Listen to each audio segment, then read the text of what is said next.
Hello, welcome to Finance Matters 101. My name is Girish. In today's video, we are going to understand how does the stock market function. The reason why we are doing this is because it is the fundamentals. We need to understand how the stock market functions because here on we'll be getting into the analysis of company analysis as to what parameters or what metrics or financial metrics that one need to check before we go ahead and invest in a certain company or a stock. So we are trying to finish up all the fundamentals of the stock market so that we can move forward with that. All right, great. Now, this is going to be a very short and crisp video. Please do watch the video till the end. Now, how does the stock market function? Well, we have to say it is basically like an auction house. Now, why we say auction house, I'll let you know. Because initially, the companies through initial public offering, IPO, they go ahead and get post approvals. They list the stock in the stock market and they let investors buy. Now, at the time of IPO, the initial public offering, it is called the primary market. And once it is listed in the stock market and when the stocks are traded, it is the secondary market. Now, the price of the stock is actually is actually derived basis on multiple parameters, and the whole stock market as a whole functions on the law of supply and demand. Now, how again? Yes. How does the stock market work on supply and demand? If, for example, there's a certain company, there's a certain stock where multiple people or many of the investors are willing to go ahead and purchase that particular stock, so that the demand increases. The moment the demand increases, the stock price starts to go up.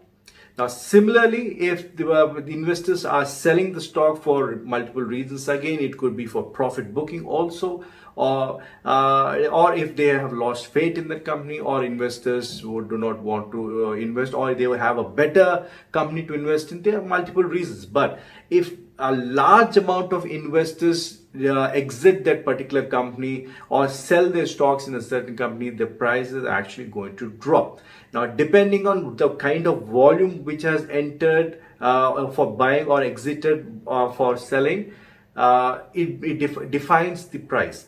Now, we all understand that the stock market functions through a network of stock exchanges, which is your Bombay Stock Exchange, your National Stock Exchange, your Calcutta Stock Exchange. Now, these stock exchanges are the medium through which we actually buy and sell stocks. We trade these stocks.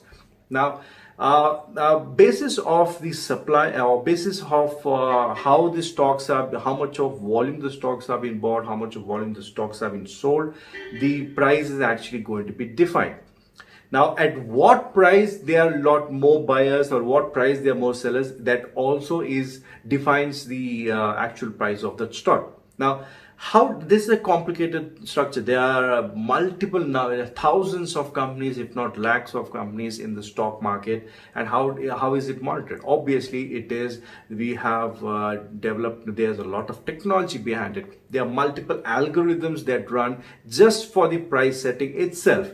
So understand there are so many algorithms running behind in the background wherein it will monitor at what point there are more buyers, at how much of sellers are there, at what price basis of the stock price will start moving up and down. Also, you might have observed that after a certain increase or there's an upward movement, probably 5% of the stock price and beyond which it does not go. Yes, these are all precautionary measures because the market should not go too fast or too slow, or should not drop too low. So to stabilize that, these things are in place. All right. So to give you a good summary of it, yes, it is like a auction house wherein the basis of the demand, the price goes up, and basis of the demand going down, the price drops. Now, these are the stock market functions through a network of stock exchanges, and it has a lot of technology into it, and to ensure that there's a fair trade practice, there's no malpractice happening. There are a lot of compliances that have to be followed, and basis of that, it becomes a very safe environment for an investor like us to go ahead and invest.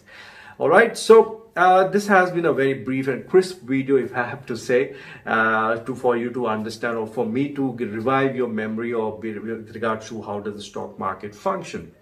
Now, going ahead, we'll be doing more videos on what are the parameters, what are the metrics that one has to cross-check or verify before we go ahead and invest in a certain company, or at least plan an investment into a certain company or a stock. So please stay tuned for our future videos. All right. It has been absolutely wonderful session. I really hope it was a good knowledge sharing for both of us. And please do like, share, and subscribe. Do recommend this video within your circles. All right. Thank you very much. Good day and happy investing.